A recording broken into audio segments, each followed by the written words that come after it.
सत्ता का दूसरा कार्यकाल। और सवाल अब भी विपक्ष से।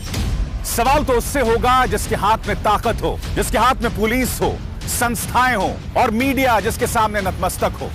सवाल तो उससे होगा ना। हम लेकर आए खबरों का एक ऐसा शो जिसमें सवाल होंगे सीधे, बेलाग और बेबाक उनसे जो सवालों से बचते हैं, जिनके हाथ में ताकत है। बेबाक सिर्फ द लाइव टीवी पर। द लाइव टीवी, सच सबसे आगे। नमस्कार, आप देख रहे हैं बेबाक, मैं अभिसार शर्मा। तो उत्तर प्रदेश चुनावों के लिए भारतीय जनता पार्टी का जहरीला खेल शुरू हो गया और इसके लिए इन्होंने जमीन तैयार की है दिल्ली की। वो दिल्ली जिसने साल भर पहले दंगे देखे थे, जिसमें 70 लोग मारे गए थे दोस्तों। उस वक्त वहां जिस तरह की स्क्रिप्ट को फॉलो किया जा रहा था, जिस तरह की पटकथा का अनुसरण किया जा रहा था, बिल्कुल वही पटकथा अब शुरू हो गई है। और प्रधानमंत्री नरेंद्र मोदी खामोश हैं, देश के गृह मंत्री अमित शाह खामोश हैं, उनकी दिल्ली पुलिस खामोश हैं। कल जो जंतर मंतर पर हुआ, किस तरह के आरोप लगाए गए दोस्तों, वो मैं आपको नहीं बतलाऊंगा, मगर ये वीडियो देखिए। इस वीडियो के अंदर यति नरसिंहानंद सरस्वती के जो चमचे हैं वो मुसलमानों के खिलाफ जहरीले नारे लगा रहे हैं। काटो बांटो, इस तरह के जहरीले नारे वहां लगाए जा रहे हैं। मैं आपको बतलाना चाहूंगा कल हुआ क्या। दरअसल जंतर मंतर के अंदर अश्विनी उपाध्याय नाम का भारतीय जनता पार्टी का एक चाटुकार, इसने एक सभा का आयोजन किया और उस सभा के आयोजन के एवज में वहां पर कई लोग पहुंचे और जिस तरह के जहरीले नारे वहां पर लगाए गए उसका कोई सानी नहीं है दोस्तों। जिस तरह से पत्रकारों को वहां पर टारगेट किया गया, मैं आपको आगे जाके बतलाऊंगा, मगर उससे पहले मैं आपका ध्यान खींचना चाहूंगा इन दो चीजों की तरफ। प्रधानमंत्री 6 अगस्त को आपने विदेशों में जो हमारे राजदूत हैं उन्हें संबोधित किया। यही नहीं, आज आपने संयुक्त राष्ट्र सुरक्षा परिषद में एक बहस हुई, उसे भी संबोधित किया। यह बहस जो थी मैरिटाइम सिक्योरिटी पे थी, यानी कि आप दो विदेशी मंचों पर थे। एक तरफ आप अपने ही राजदूतों को संबोधित कर रहे थे और दूसरी तरफ आपने संयुक्त राष्ट्र सुरक्षा परिषद में मैरिटाइम सिक्योरिटी पर भाषण दिया। मैं आपसे समझना चाहूंगा, जब जंतर मंतर के अंदर, जो कि संसद भवन से बस चंद कदमों की दूरी पर है, जो कि आपके घर से चंद कदमों की दूरी पर है, मैं यह समझना चाहता हूं आप किस आधार पर दुनिया को संबोधित कर रहे हैं, जब दिल्ली के अंदर, दिल्ली के जंतर मंतर के अंदर इस तरह के जहरीले आरोप लगाए जा रहे थे, इस तरह के जहरीले बयान दिए जा रहे थे और आपकी पुलिस अब भी खामोश है। क्या आप यह बात भूल गए कि दिल्ली ने दंगों की विभीषिका देखी थी जिसमें 70 लोग मारे गए थे? और इस बार भी दोस्तों वही चेहरे फिर से दिखाई दे रहे हैं, वही अंदाजे बयां फिर से दिखाई दे रहा है। मैं आपको बतलाना चाहता हूं इन लोगों ने जहर किस तरह से नस नस में लोगों के भर दिया है। आलिशान जाफरी नाम के पत्रकार हैं, उन्होंने यह ट्वीट किया है कि 10 साल के बच्चे इस तरह के बैनर्स जो हैं वो लेकर खड़े हुए थे और यह बैनर में क्या लिखा हुआ है, इस्लाम का विनाश। इस तरह के लोग आए हुए थे वहां पर, यानी कि दिल्ली में जो जबरदस्त दंगे हुए उससे भी बड़ा कुछ करने का प्रयास यहां पे किया जा रहा है। छोटे छोटे बच्चों को आप शामिल कर रहे हैं। आप अंदाजा लगा सकते हैं दोस्तों, इन्होंने अपने अंदर किस तरह का जहर भर दिया है कि छोटे छोटे बच्चों को भी इसमें शामिल कर रहे हैं। बात यहां नहीं रुकी, अब एक वीडियो आप देखने जा रहे हैं दोस्तों। आपके स्क्रीन पर यह वीडियो देखिए। यह वीडियो है नेशनल दस्तक के पत्रकार अनमोल प्रीतम का। भीड़ उन्हें घेर लेती है और फिर उनसे कहती है जय श्री राम के नारे लगाओ। अनमोल प्रीतम वहां पर सिर्फ काम करने आए थे और उससे भी बड़ी बात, किसी को जय श्री राम बोलने पर कोई आपत्ति नहीं है, मगर जो लोग राम की तौहीन कर रहे हैं उनके कहने पर मैं थोड़ा ना जय श्री राम बोलूंगा। तुम लोग राम के मायने समझते हो, राम मर्यादा पुरुषोत्तम है। क्या तुमने देश को किस तरह से चलाया जा सकता है, संवैधानिक मर्यादाएं हैं, क्या उसे समझने या उसे सीखने का प्रयास किया है? और आज तुम लोग जय श्री राम के नारे लगा रहे हो, या तुम्हारे कहने पर कोई जय श्री राम बोलेगा? ढेरों मिसालें मैं आपको बतला चुका हूं दोस्तों। कल दिल्ली के जंतर मंतर में किस तरह का नंगा नाच हुआ और दिल्ली पुलिस पूरी तरह से खामोश है।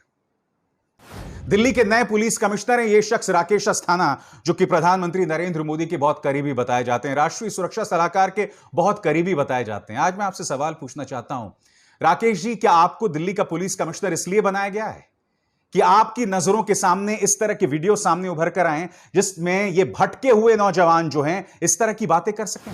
बहुत ही खतरनाक खेल खेला जा रहा है दोस्तों, और इसकी एक और मिसाल मैं आपको देता हूं। देश का सबसे ज्यादा देखा जाने वाला न्यूज चैनल आज तक, पूरे स्क्रीन पर देखिए दोस्तों, इस तरह का कार्यक्रम इनका हाल ही में एक सम्मेलन हुआ था पंचायत आज तक, उसमें चलाया गया। आप देख सकते हैं हिंदू धर्म और मुस्लिम धर्म के प्रतीक मंच पर दिखाई दे रहे हैं और यहां पर बहस कराई जा रही है। मंच पर मौजूद हैं असदुद्दीन ओवैसी जो सिर्फ 100 सीटें लड़ रहे हैं, मगर आज तक की मानी जाए तो मुख्यमंत्री आदित्यनाथ को सबसे गंभीर चुनौती असदुद्दीन ओवैसी दे रहे हैं।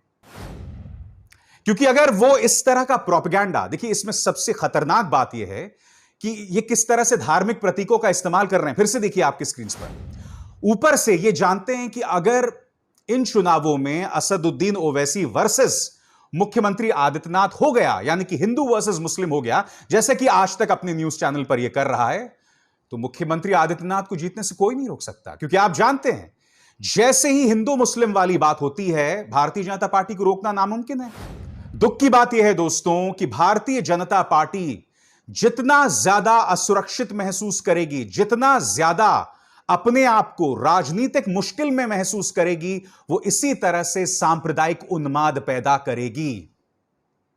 और यही नहीं दोस्तों, अगर मार्च में ये लोग उत्तर प्रदेश के चुनाव जीत गए, यानी कि पार्टी को अपने दम पे कम से कम 200 सीटें आ गई, तब ये उन्माद और भी चरम पर जाएगा। देश की जनता दोनों तरफ से फंस गई है। देश की जनता का वो नागरिक जो इस देश के अंदर शांति चाहता है, अपने बच्चों के लिए एक सुरक्षित माहौल चाहता है, अपने बुजुर्ग मां बाप के लिए एक सुरक्षित माहौल चाहता है, उसके लिए ये लोग ये हालात कर रहे हैं। मैं जानना चाहता हूं कौन जिम्मेदार है इसका, कौन जिम्मेदार है इसका? मैंने कहा ना, उसी पटकथा का अनुसरण हो रहा। आपको याद होगा दिल्ली दंगों से पहले यह शख्स कपिल मिश्रा आया था, पुलिस की मौजूदगी में इसने धमकी दी थी। वो धमकी याद है या मैं फिर से याद दिलाऊं आपको? फिर से सुनिए वो धमकी। सीसीपी साहब हमारे सामने खड़े हैं। मैं आप सबके बिहाफ पे ये बात कह रहा हूँ, ट्रंप के जाने तक तो हम शांति से जा रहे हैं, लेकिन उसके बाद हम आपकी भी नहीं सुनेंगे अगर रास्ते खाली नहीं हुए तो। ठीक है, आज जब तक रास्ता खाली करवा रहे हैं, ट्रंप के जाने तक आप जाफराबाद और चांदबाग खाली करवा लीजिए, ऐसी आपसे विनती कर रहे हैं। उसके बाद हमें रोड पे आना पड़ेगा। ठीक है, भारत माता की जय। और इसकी इसी धमकी के कुछ ही दिनों बाद व्हाट्सएप ग्रुप्स बनाए जाते हैं। उस व्हाट्सएप ग्रुप के अंदर आदान प्रदान होता है सूचना का। यह खुद दिल्ली पुलिस की रिपोर्ट थी, और उसी के चलते दिल्ली में दंगे शुरू हो जाते हैं। मैं पूछना चाहता हूं दिल्ली पुलिस से, फिर से तस्वीरें देखिए दोस्तों, ये इन्हीं वीडियोस के अंदर जहरीले नारे लगाए गए जब नागरिकता बिल के खिलाफ शाहीन बाग में आंदोलन होता है। तब तो दिल्ली पुलिस के जरिए आप लोग दबाव करते हैं, जामिया मिलिया में आप लोग बल प्रयोग करते हैं, जेएनयू के अंदर आप लोग बल प्रयोग करते हैं, मगर इनके ऊपर कोई बल प्रयोग नहीं है। इन पर किसी तरह का कोई अंकुश नहीं है। ये वो लोग हैं जो देश के अंदर, दिल्ली के अंदर दंगों का माहौल पैदा कर रहे हैं भाई। इन पर किसी तरह का कोई अंकुश नहीं है। मैं आपसे एक सीधा और सरल सवाल पूछ रहा हूं। मैंने कहा उसी पटकथा का अनुसरण हो रहा है दोस्तों। मैंने जिक्र किया आपको कपिल मिश्रा का। यही कपिल मिश्रा, मैं आपको बतलाना चाहता हूं, इसने यति नरसिंहानंद सरस्वती का साथ दिया था। इसका यह वीडियो देखिए जो आपके स्क्रीन पर है। 12 लाख रुपए आ चुके हैं स्वामी यति नरसिंहानंद के मंदिर, जीवन और मिशन के लिए। भाई संजीव संस्कृत के साथ मैं इस अभियान में आपका सहयोग मांग रहा हूं। यह आदमी यति नरसिंहानंद सरस्वती के लिए 12 लाख रुपए जमा कर रहा था। दिल्ली दंगों से पहले इसका भाषण आता है। इसी तरह से वो यति नरसिंहानंद सरस्वती जो कि समाज में जहर फैलाने का काम कर रहा है, उसके लिए यह पैसे इकट्ठा कर रहा है। मैं जानता हूं आप लोगों में से कई भक्त कहेंगे, जो लोग इनके दिमाग में इस सरकार ने हिंदू मुस्लिम का जहर डाल दिया है, आप लोग कपिल मिश्रा से सहमत दिखाई देंगे। मगर जिस यति नरसिंहानंद सरस्वती के लिए पैसे इकट्ठा कर रहा था, मैं बतलाना चाहता हूं कि इसने हमारे हिंदू धर्म की महिलाओं का किस तरह से अपमान किया। अदब-ए-हिंदुस्तान नाम का यह ट्विटर हैंडल है। इन्होंने यति नरसिंहानंद सरस्वती के कुछ बयान पेश किए हैं। मैं उसके बयान नहीं सुनाऊंगा, मगर एक एक करके ट्वीट आपके सामने आएगा। उसने क्या क्या कहा यह मैं आपको बताना चाहता हूं। पहला बयान इसने दिया, देखिए किस तरह से हिंदू महिलाओं का अपमान कर रहा है। मुसलमान लड़के हिंदू लड़कियों को संतुष्ट करने में, यानी सेक्सुअली संतुष्ट करने में बेहतर हैं, हिंदू लड़के हिजड़े हैं, यह आदमी कह रहा है, यति नरसिंहानंद सरस्वती। आगे देखिए इसने क्या कहा, जब हिंदू लड़का या हिंदू मर्द काम पे जाता है तो उसके काम पे जाने के बाद मुसलमान आपके घर में plumber, electrician, doctor, online delivery boy बन के आते हैं और वो हमारी महिलाओं को आकर्षित करते हैं। मैं आपसे समझना चाहता हूं दोस्तों, इससे ज्यादा हिंदू धर्म की महिलाओं का अपमान नहीं है तो क्या है। यह हमारे हिंदू धर्म के लड़कों के बारे में किस तरह के अपशब्दों का इस्तेमाल कर रहा है। यही नहीं, आगे क्या कहता है दोस्तों, ये देखिए, अधिकतर वेश्याएं, कॉल गर्ल्स हिंदू लड़कियां हैं। और यही नहीं दोस्तों, हिंदू और मुसलमान लड़कियों के बारे में और भी अपशब्दों का इस्तेमाल करता है। यह वो आदमी है यति नरसिंहानंद सरस्वती जो लगातार समाज के अंदर जहर फैला रहा है। इसके लिए पैसा इकट्ठा करने का काम कौन कर रहा है? यह शख्स कपिल मिश्रा। क्या आप ये तार नहीं देख रहे हैं? ये अदृश्य तार नहीं देख रहे हैं? अरे ये तो अदृश्य तार भी नहीं है, ये तो साफ तौर पर दिखाई दे रहा है कि भारतीय जनता पार्टी का एक नेता दिल्ली के अंदर और दिल्ली के जरिए उत्तर प्रदेश के अंदर सांप्रदायिक माहौल खराब करने की नींव पैदा कर रहा है, उन लोगों के जरिए जो समाज के अंदर जहर पैदा कर रहे हैं। मैं आपसे बहुत सरल और बहुत सहज अंदाज में पूछ रहा हूं, यहां पर दोष किसका है? मैं आपसे एक बहुत ही सरल और सहज सवाल पूछ रहा हूं कि अगर ये लोग लगातार दिल्ली में इस तरह से दंगे पैदा करते रहेंगे और हम जिएंगे कैसे? आप और हम जिएंगे कैसे, मुझे बताइए ना। बताया जा रहा है कि कोरोना की तीसरी लहर कभी भी आ सकती है अगले 1 या 2 महीनों में। एक तरफ कोरोना की तीसरी लहर का डर और दूसरी तरफ जंतर मंतर के अंदर, फिर से ये वीडियो देखिए, जंतर मंतर के अंदर इस तरह से जहरीले बयान, दिल्ली के अंदर माहौल खराब किया जा रहा है और सिर्फ इसलिए क्योंकि चुनाव आने वाले हैं। और सबसे दुख की बात यह दोस्तों कि मीडिया ने इन खबरों को पूरी तरह से नजरअंदाज कर दिया है। और मैं दावे के साथ कह सकता हूं, अगर इन खबरों को उठाया भी जाएगा तो जो लोग जहरीले नारे लगा रहे हैं ना, उनके पक्ष में ये लोग प्रोपेगेंडा चलाएंगे। मैं दावे के साथ कह सकता हूं।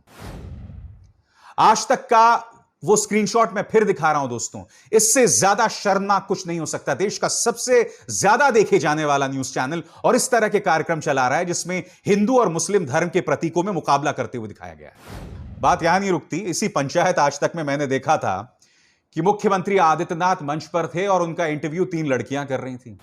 इनमें से किसी भी पत्रकार ने मुख्यमंत्री आदित्यनाथ को कटघरे में नहीं खड़ा किया असली मुद्दों के लिए। मुख्यमंत्री आदित्यनाथ से यह भी सवाल नहीं किया कि जिस हाथरस में रातों रात लड़की का शव जला दिया गया था, रातों रात शव जला दिया गया था, उन लड़कियों के खिलाफ आपका प्रशासन बयान दे रहा था कि उनका रेप नहीं हुआ। उन लड़कियों के खिलाफ जो आपके प्रशासन का बयान था, उस पर इलाहाबाद हाईकोर्ट ने आपको लताड़ लगाई थी। किसी ने यह सवाल नहीं पूछा। किसी ने मुख्यमंत्री आदित्यनाथ से सवाल नहीं पूछा कि लॉ एंड ऑर्डर की धज्जियां उड़ रही हैं। बदायूं में 50 साल की महिला का रेप एक महंत करता है और उसको मारकर उसकी लाश को फेंक दिया जाता है। हाथरस आप और हम सब जानते हैं। गैंगस्टर विकास दुबे पे जो सवाल पूछे जाने चाहिए थे, क्योंकि हम ये ना भूलें कि गैंगस्टर विकास दुबे ने जब हमारे 8 उत्तर प्रदेश पुलिस के जवानों का नरसंहार किया था, तब एक डीएसपी ने लेटर लिखा था पुलिस के आला कमान को कि किस तरह से उस थाने का जो इंचार्ज है मिला हुआ है गैंगस्टर विकास दुबे के साथ। उस मामले की क्या जांच हुई, मुझे बताइए आज तक। यही नहीं, मुख्यमंत्री आदित्यनाथ का जो सबसे करीबी नौकरशाह है, जिनकी पत्नी एक लोक गायिका है, वो एक गैंगस्टर के रिश्तेदार की शादी में दिखाई देते हैं। यह सवाल किसी ने पूछा मुख्यमंत्री आदित्यनाथ से? मैं देख रहा था दोस्तों, उस पंचायत में मुख्यमंत्री आदित्यनाथ को लगातार, जिसे कहते हैं ना, फुल टॉस पे फुल टॉस दी जा रही थी। और हां, जैसे अखिलेश यादव आए तो अखिलेश यादव को ग्रिल किया जा रहा था, मानो पिछले 5 साल से उनकी सरकार चल रही है। मैंने देखा राकेश टिकैत का जो महिला एंकर इंटरव्यू कर रही थी, उनके नथुने लगातार फूल रहे थे।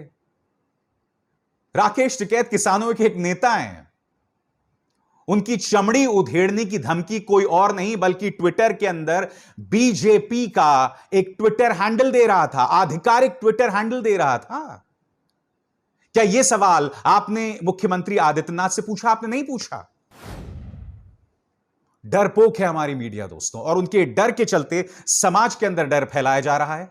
क्योंकि अगर यह सत्ता से सवाल पूछते कि तुम मेरे समाज के अंदर इस तरह का जहर क्यों बो रहे हो, तो सरकार दो बार सोचती, भारतीय जनता पार्टी के नेता दो बार सोचते इस तरह के अराजक लोगों का साथ देने के लिए।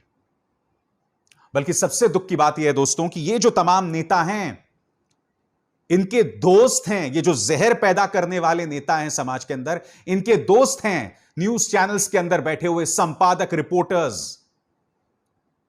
उनके साथ दोस्ती करने में ये गौरवान्वित महसूस करते हैं। यह हकीकत है इस देश की, यह हकीकत है इस मीडिया की। बहुत ही खतरनाक खेल हो रहा है दोस्तों। और आप अंदाजा लगाइए, अभी तो उत्तर प्रदेश में 7 महीने हैं बाकी चुनावों में। इन 7 महीनों के अंदर इन्होंने उत्तर दिल्ली के अंदर नींव रख दी है। तार लगातार जुड़ रहे हैं। एक बीजेपी का चाटुकार अश्विनी उपाध्याय एक जहरीले आयोजन करता है और फिर हाथ खड़े कर लेता है कि मेरा कोई लेना देना नहीं है इनसे। यति नरसिंहानंद सरस्वती लगातार इस तरह के बयान दे रहा है। इनमें से कौन है जेल में, मुझे बताइए। अश्विनी उपाध्याय ने इस तरह का जहरीला आयोजन किया, इसे जेल में क्यों ना डाला जाए? दिल्ली पुलिस इनसे पूछताछ क्यों नहीं कर रही है? ये जो यति है आदमी, ये क्यों इस तरह से बच जाता है हर बार? कपिल मिश्रा का नाम चार्जशीट में क्यों नहीं है दिल्ली के दंगों में? तुमने जिन लोगों को आतंकवाद की धाराओं में जेल में बंद कर रखा है, उनके खिलाफ कोई प्रमाण नहीं है। बस आपने आतंकवाद की धाराएं उनके खिलाफ इस्तेमाल कर दी, लिहाजा मामला वहीं का वहीं फंस गया। बहुत ही शर्म की बात है और बहुत ही खतरनाक खेल है जो खेला जा रहा है। यह मत सोचिए कि मुसलमानों को टारगेट करने से, उनके बारे में अभद्र बातें करने से नुकसान सिर्फ उनको होगा। नहीं, जब एक दंगा होता है तो नुकसान सबको होता है, धंधा बर्बाद होता है, ठीक है। जान जब जाती है, गोली जब चलती है, तो यह पूछ के नहीं निकलती है कि मैं मुसलमान को लगूंगी या हिंदू को लगूंगी। नहीं, यह मत भूलिए। यह देखा था आपने यति नरसिंहानंद सरस्वती औरतों के बारे में, हमारी हिंदू औरतों के बारे में किस तरह के अपशब्द कह रहा है। राष्ट्रीय महिला आयोग ने तीखे तेवर तो अपना लिए, मगर यह जेल के अंदर क्यों नहीं है? पुलिस इससे पूछताछ क्यों नहीं कर रही है? मैं जानना चाहता हूं, क्यों? क्या मजबूरी है आपकी? दुख की बात यह है दोस्तों कि आप जानते हैं पिछले 45 सालों में बेरोजगारी की सबसे खराब हालत है देश में। यानी कि रोजगार को लेकर इतनी बदतर स्थिति पिछले 50 सालों में नहीं हुई जितना अब पिछले 7 सालों में मोदी राज में हो रही है। अब जो युवा है उसका ध्यान कैसे भटकाया जाए, तो इन्होंने क्या किया, उन्हें एक काल्पनिक दुश्मन दे दिया और उस काल्पनिक दुश्मन को ये लोग लगातार निशाना साधते रहते हैं। सरकार ने या भारतीय जनता पार्टी ने बहुत अच्छा तरीका देखा है लोगों का ध्यान भटकाने के लिए, मगर ये लोग ये नहीं सोच रहे हैं इसके जरिए आप हिंदू धर्म को बदनाम कर रहे हैं। प्रधानमंत्री अलग अलग अंतर्राष्ट्रीय मंचों को संबोधित तो कर रहे हैं, मगर देश की क्या बदनामी हो रही है, इंडियन पासपोर्ट की क्या बदनामी हो रही है, क्या आपको इस बात का अंदाजा है? एक जमाने में इंडियन पासपोर्ट का एक रसूख होता था। धीरे धीरे आप देश का जो मजाक अंतर्राष्ट्रीय मंचों पर उड़वा रहे हैं, देश की जो बदनामी करवा रहे हैं इस तरह के आयोजन पर खामोशी अख्तियार करके, आप देश का जो नुकसान पहुंचा रहे हैं ना, इतिहास आपको माफ नहीं करेगा।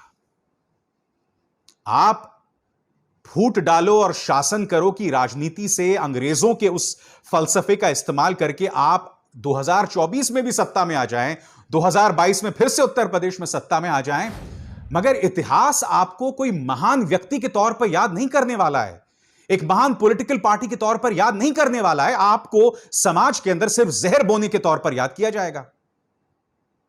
और राष्ट्रवाद की दुहाई तुम देते हो। इत्तेफाकन कल ही भारत छोड़ो आंदोलन की बरसी थी दोस्तों, वो भारत छोड़ो आंदोलन जिसमें राष्ट्रीय स्वयंसेवक संघ ने मुस्लिम लीग का साथ दिया था, वो मुस्लिम लीग जो पाकिस्तान चली गई। आरएसएस ने साथ नहीं दिया था।